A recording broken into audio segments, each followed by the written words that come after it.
नमस्कार, मैं हूँ आपके साथ आशीष चतुर्वेदी और मैं हूँ अरमान नाहर। बात कर लेते हैं संकेतों के साथ। तो संकेत अगर आप देखें तो काफ़ी कमजोरी के ही देखने को मिल रहे हैं। ग्लोबल मार्केट्स में बड़ी गिरावट यहाँ पर आपको देखने को मिल रही है। अमेरिकन मार्केट्स की बात की जाए तो काफ़ी कमजोरी वाला सेशन था, क्यों रहा आगे जानेंगे। लेकिन फिलहाल गिफ्ट निफ्टी 80 अंकों का अच्छा खासा कट यहाँ पर आपको देखने को मिल रहा है। डाउ जोन्स को देखिए 360 अंक, 1% का करीब का कट यहाँ पर आपको देखने को मिला।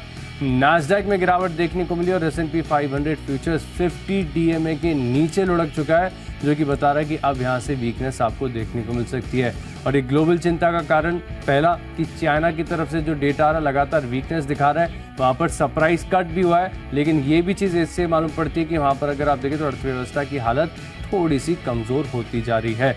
अब बात करें अमेरिकन मार्केट्स की, तो अमेरिकन मार्केट्स में देखिए तो फिच ने कहा है कि करीब 12 बैंक ऐसे हैं जहां पर रेटिंग डाउनग्रेड हो सकती है और इसी के चलते वहां पर जितने भी दिग्गज बैंकिंग स्टॉक्स हैं गिरावट वहां पर आपको देखने को मिल रही है। भारतीय बाजारों की बात की जाए तो महंगाई काबू में नहीं आ रही, क्योंकि जिस प्रकार से सब्जियों की कीमतें बढ़ी, हेडलाइंस में भी हमने आपको बताया वहाँ पर खुदरा महंगाई में असर यहाँ पर आपको देखने को मिल रहा है। यानी ओवरऑल अगर आप देखें तो आज के सत्र में कुछ भी अच्छा ऐसा नहीं है जिसके चलते आप बैठ करके चल सकते कि रिकवरी यहाँ पर देखने को मिलेगी। 80 अंकों की गिरावट फिलहाल गिफ्ट निफ्टी में आपको देखने को मिल रही है। हालांकि डाउ फ्यूचर्स और नास्डैक फ्यूचर्स ये हरे निशान में तो है, लेकिन कुछ भी सिग्निफिकेंट नहीं है। मामूली ना के बराबर की बढ़त यहाँ पर आपको देखने को मिल रही है। और अन्य एशियन मार्केट्स में या फिर कल के सत्र का यूरोपियन मार्केट्स का एक्शन अगर आप देखें तो वो भी पूरी तरीके से कमजोरी की साइड पर ही देखने को मिला। तो स्वाभाविक है कि आज का सत्र हो सकता है कि बेयर्स के पक्ष में आपको देखने को मिले। संकेत तो हमने समझ लिए, रणनीति भी देख लेते हैं कि किस प्रकार से स्टॉक्स है, क्योंकि नतीजों का आखिरी लेग है। आज ही दिन आपके पास है जहां पर आप नतीजों वाले स्टॉक्स को प्ले करके चल सकते हैं। लेकिन इसके अलावा कौन से स्टॉक्स हैं, कैसे ट्रेड करना जानते हैं। अरमान जुड़े हैं हमारे साथ। अरमान, कैसे देख रहे हैं आप मार्केट्स को? 10 स्टॉक्स में से कितने स्टॉक्स बिकवाली के, कितने खरीदारी? देखिए बिल्कुल, अगर आप देखें कि अगर आप ग्लोबली अगर आप देखें जिस हिसाब से अनसर्टेनिटी दिख रही है, पर आज हमारे मार्केट में जैसा कि आपने कहा नतीजों का आखिरी लेग है, तो वहाँ पर कई सारे ऐसे नतीजे थे जहाँ पर आपको अच्छे आते हुए दिखे, कई सारे उम्मीद से भी अच्छे आते हुए दिखे, कई सारी खबरें भी ऐसी आई जहाँ से आपको पॉजिटिव सेंटिमेंट जो है, पॉजिटिव मूवमेंट वहाँ पर आ सकता है। तो मैंने तो सारे खरीदारी करेंगे। आशीष, आप कितने बिकवाली के? देखिए स्टॉक्स है मेरे पास काफ़ी सारे बिकवाली, क्योंकि मुझे लग रहा है कि आज का सत्र अगर आप देखें तो खरीदारी करके पैसा बनाना थोड़ा सा मुश्किल है। जानेंगे कितने स्टॉक्स हैं बिकवाली वाले, लेकिन पहले आप ही बता दीजिए कि कैश की कैटेगरी में कौन सा स्टॉक चुना और क्यों? देखिए कैश की कैटेगरी में जो स्टॉक मैंने चुना है वो है पेनार इंडस्ट्रीज़, क्योंकि यहाँ पर अगर आप देखें इनको यहाँ पर लगभग 702 करोड़ के अलग अलग कंपनियों से लगभग कुल मिला के 702 करोड़ के इनको यहाँ पर ऑर्डर जो है वो मिलते हुए दिखे हैं। अब उसमें अगर आप देखें और ये जो ऑर्डर इनको पूरे करने हैं अगली 2 तिमाही में ही पूरे करने हैं, उस हिसाब से इस खबर के चलते आपको मूवमेंट आ सकता है। इसलिए यहाँ पर पेनार इंडस्ट्रीज़ में करी गई खरीदारी। टारगेट रखेंगे 90 का, स्टॉप लॉस रखेंगे 85.6 का। बिल्कुल यहाँ पर फोकस करके चलेंगे। कैश की कैटेगरी में नतीजों वाला स्टॉक चुना है आलूवालिया कॉन्ट्रैक्ट। स्टॉक अगर आप देखें तो लगातार ऑल टाइम हाई के आसपास कंसोलिडेट कर रहा है। पिछले 1 महीने में तेजी काफ़ी बढ़िया देखने को मिली, लेकिन प्रदर्शन भी अच्छा है। मुनाफा अगर आप देखें तो 38 करोड़ से बढ़कर 50 करोड़ हो गया साल दर साल। मार्जिन तिमाही दर तिमाही और साल दर साल आपको स्टेबल ही देखने को मिले। तो इसके लिहाज से आलूवालिया कॉन्ट्रैक्ट 750 रुपये का टारगेट, 720 रुपये का आप लगा लीजिए स्टॉप लॉस। बढ़ते हैं फ्यूचर्स की कैटेगरी के साथ। तो इसी के साथ शुरुआत होती है बिकवाली वाली लिस्ट। टोटल 5 स्टॉक है मेरे पास जहाँ पर शॉर्ट पोजीशंस लेनी है।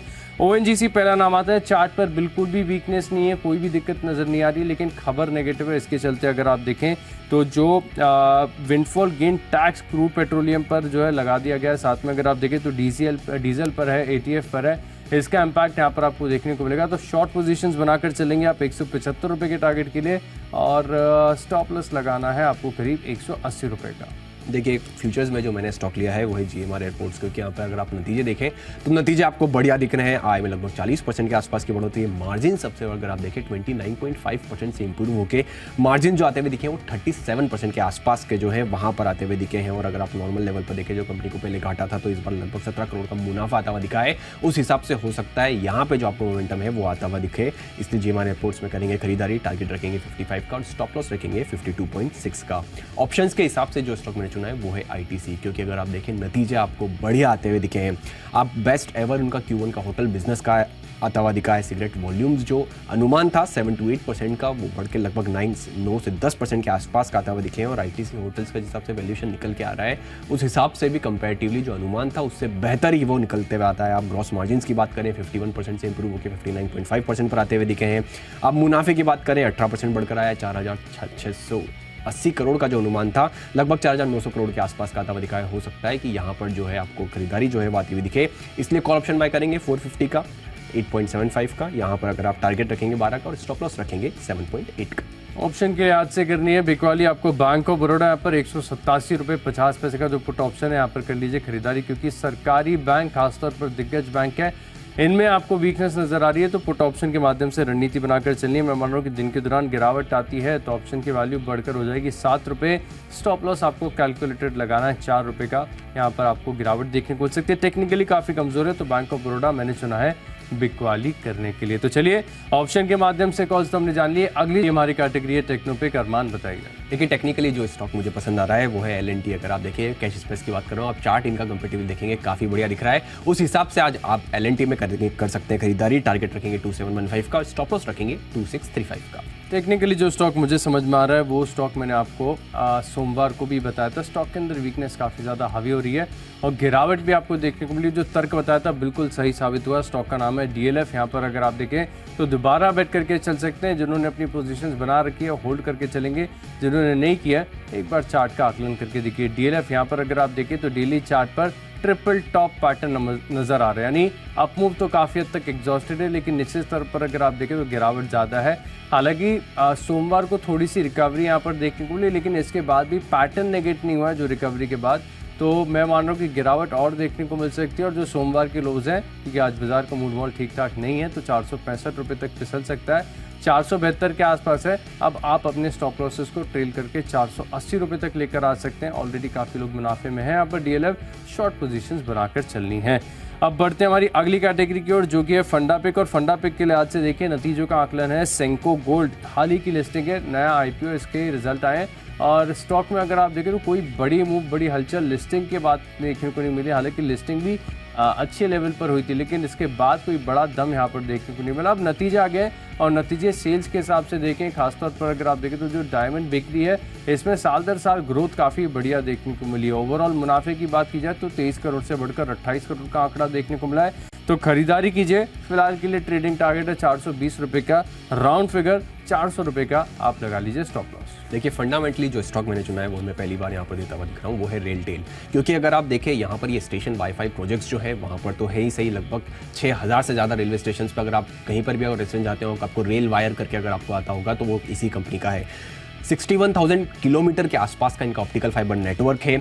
अगर आप रेलवे के मॉडर्नाइजेशन की बात करें, अगर आप जो हमारे प्रधानमंत्री हैं वो भी ये बोलते हुए दिखे थे कि जहां पर रेलवे का मॉडर्नाइजेशन करना है, रेलवे स्टेशंस को वो एयरपोर्ट के हिसाब से बनाना चाहते हैं, तो लगभग अब तक 3 है, 508 तक जो रेलवे स्टेशन है उनको एयरपोर्ट के हिसाब से बनाना है। तो रेल का जो है काफ़ी बड़ा योगदान हो सकता है। आप इनका प्रोजेक्ट कवर्स देख लीजिए सिग्नलिंग के लिए, जहाँ पर कॉल्यूजन्स ना हो, या फिर आप LTE की बात करें जहाँ पर अगर आप देखें कि उसका अगर कोई इमरजेंसी होती है तो कुछ वीडियोज़ भेजना है, डेटाज है इमरजेंसी में करने के लिए, वो लगभग 30,000 करोड़ का 5 साल में उसका हो सकता है। उसमें कंपनी का मानना ये है, अर्निंग्स कॉल में बताया 4,000 से 5,000 करोड़ का उनको जो है ऑर्डर इन्फ्लो आ सकता है। मौजूदा ऑर्डर आप देखेंगे 4,500 करोड़ का है, उनका नए ऑर्डर 1,000 करोड़ के आसपास का आने हुए हैं। उन्होंने कहा है कि टारगेट जो है FY24 में लगभग उनका 2,500 करोड़ का रेवेन्यू का करने का है। अभी आप 1900 करोड़ का आपका रेवेन्यू करते हुए देखेंगे।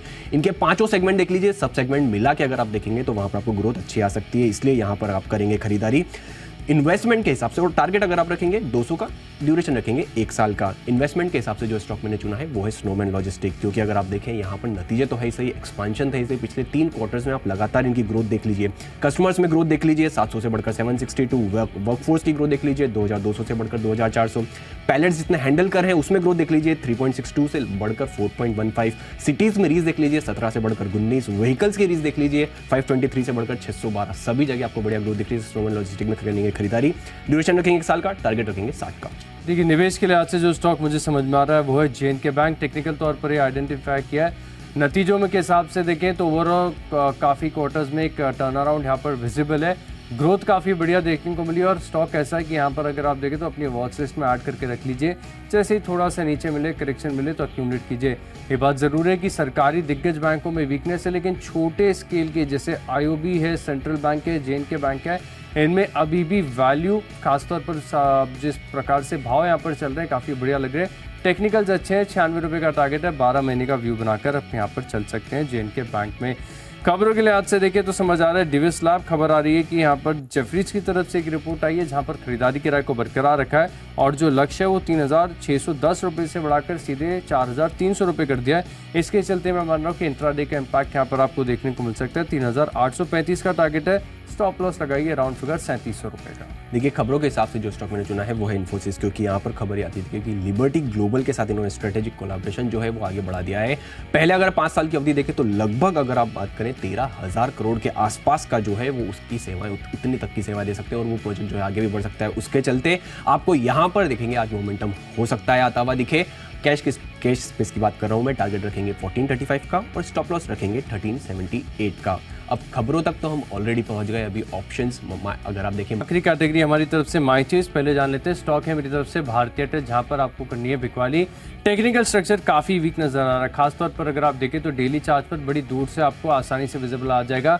हेड एंड शोल्डर का स्ट्रक्चर जो कि बताता है कि वीकनेस है, गिरावट यहाँ पर देखने को मिलेगी। 855 का टारगेट, 872 रुपये का आप लगाइए स्टॉप लॉस। अगला स्टॉक है मेरी लिस्ट में स्टेट बैंक ऑफ इंडिया, एक और पीएसयू बैंकिंग दिग्गज, जहां पर मैं मान रहा हूं कि गिरावट देखने को मिल सकती है। गिफ्ट निफ्टी भी 76 अंकों की गिरावट दिखा रहा है, तो बिकवाली कीजिए 558 के टारगेट के लिए 666 रुपये का राउंड फिगर लगाइए स्टॉप लॉस। और साथ में अगर आप देखें तो ग्लेनमार्क यहाँ पर भी मुझे लग रहा है कि काफ़ी बड़ी तेज़ी के बाद अभी थोड़े से अर्ली साइंस आ रहे हैं एग्जॉशन के, यहाँ पर आपको गिरावट देखने को मिल सकती है। ग्लेनमार्क फार्मा फ्यूचर्स में करनी है बिकवाली 780 रुपये के टारगेट के लिए और 804 रुपये का आपको लगाना है स्टॉप लॉस। देखिए माई चॉइस में जो पहला स्टॉक मैंने लिया है वो है केएनआर कंस्ट्रक्शन, क्योंकि जो नतीजे आते हुए दिखे हैं वो आपको अच्छे आते हुए दिखे, मार्जिन में भी आपको थोड़ा बहुत इंप्रूवमेंट दिखेगा। उसके चलते केएनआर कंस्ट्रक्शन में करेंगे खरीदारी, टारगेट रखेंगे 260 का, स्टॉप लॉस रखेंगे 249 का। दूसरा स्टॉक है वो है जीएनएफसी, इसको कैश की स्पेस की बात कर रहा हूँ मैं, क्योंकि एसिटिक एसिड के आपको भाव में लगातार जो है वहाँ पर चीन में अच्छी खासी तेजी आती हुई दिख रही है। हो सकता है ऑलरेडी सारे केमिकल स्टॉक बिटन डाउन है, तो यहाँ पर खरीदारी आती हुई दिखे। टारगेट रखेंगे 552 का, स्टॉप लॉस रखेंगे 530 का। और आखिरी स्टॉक होगा वो है अल्ट्राटेक सीमेंट। अगर ये भी मैं कैश स्पेस की बात कर रहा हूँ, आपको ओवरऑल चार्ट देखेंगे तो आपको चार्ट जो है अच्छा लग रहा है, इसलिए यहाँ पर टारगेट रखेंगे 8300 का और स्टॉप लॉस रखेंगे 7970 का। तो यहाँ पर आप फोकस करके चल सकते हैं। तो चलिए जो 20 स्टॉक्स हैं इनकी फोकस लिस्ट हो गई है तैयार, और अगर आपने कोई भी स्टॉक या कोई भी लेवल मिस कर दिया तो पहले जल्दी से देख के रिकैप। कैश का स्टॉक है लिस्ट में आलू वालिया कॉन्ट्रैक्ट्स, नतीजे बढ़िया है। ओएनजीसी के फ्यूचर्स में करनी है बिकवाली और बैंक ऑफ बड़ौदा यहाँ पर 187 रुपये 50 पैसे का पुट ऑप्शन खरीदेंगे। टेक्निकली डीएलएफ लगातार यहाँ पर गिरावट देखने को मिल रही है, डेली चार्ट पर एग्जॉशन है।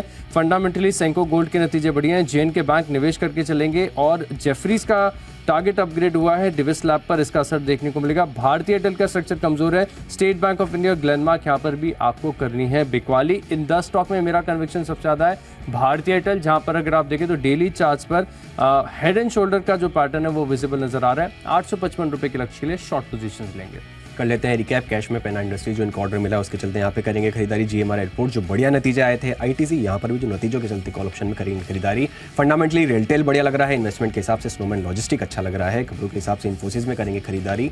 माई चॉइस में केएनआर कंस्ट्रक्शन जहाँ पे नतीजे बढ़िया है, जीएनएफसी एसिटिक एसिड के जो भाव बढ़े वहाँ पर उसको फायदा हो सकता है और अल्ट्राटेक सीमेंट भी बढ़िया चार्ट में अच्छा लग रहा है। और इन सब में जो मेरा बेस्ट पिक होगा वो होगा रेलटेल, क्योंकि वो जो स्पेस में है जिस हिसाब से ग्रोथ आ सकती है वो काफ़ी बढ़िया है, वैल्यूएशन भी काफ़ी इंटरेस्टिंग है। देखिए बिल्कुल ये अब हमने हमारे जो 20 दमदार आइडियाज़ हैं वो तो दे दिए, पर अब ग्लोबली अभी भी आपको देखेगा कई सारी अनसर्टेनिटीज़ हैं, तो हो सकता है कि अब हमारे मार्केट में किस तरीके से हम ट्रेड करेंगे वो हम जानेंगे शेयर बाजार लाइव में। तो दीपांशु और नेहा हमारे साथ ऑलरेडी जुड़ चुके हैं, over to you. Good morning Arman, good morning Ashish. बिल्कुल एक दिन के ब्रेक के बाद हम मिडवीक ट्रेडिंग सेशन तो ले आए, बट हाँ आसार कुछ ज़्यादा मजबूत दिख नहीं रहे, ना ही हमारे बाजारों के लिए ना ही ग्लोबल मार्केट्स के लिए। अब मंडे को तो एक अर्ली डिप के बाद बढ़िया रिकवरी देखी थी, क्या आज भी वैसे ही एक्शन रहेगा या फिर आ सकती है नरमी? करते हैं इस पर फोकस।